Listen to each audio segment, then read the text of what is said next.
We're here with our friend Mike Johnson, Speaker of the House of Representatives. Mr. Speaker, just a general question to begin with. You have a vast majority of, I think, one or two. And in New York, Elise Stefanik is about to become the ambassador to the United Nations. And it's my understanding that Governor Hochul is trying to do everything she can with the supermajority Democrats in Albany to prevent you from replacing that seat until the next election. Are those rumors correct? We'll find out soon. There are a lot of hijinks going on in Albany, and we're very concerned about it. They would be disenfranchising, 750,000 New Yorkers who live in that district if they were to keep it open until the fall.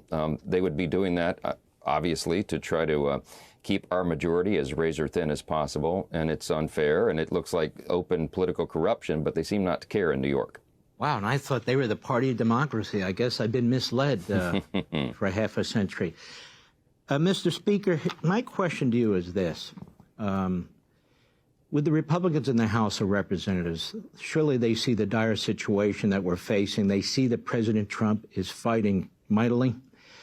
When it comes to spending, taxing, and the debt, is there pretty much a unification going on within the Republican Party as the various disagreements are being worked out, or is that still a process underway? Well, it's a long process. Anytime you have, 218 people to contend with all their various ideas and interests, it's a challenge when you have a margin of one or two votes.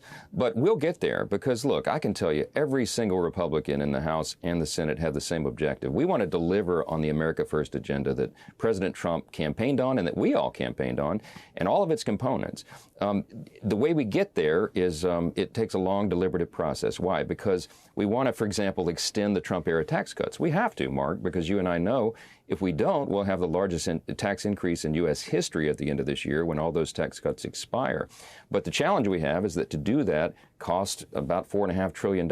So our deficit hawks and the people who are concerned about the nation's debt, as I am, I'm one of those, we want to make sure that we can do that responsibly and make sure that we bring about a pro-growth economy again. So the details of doing all that is we have a very ambitious legislative agenda.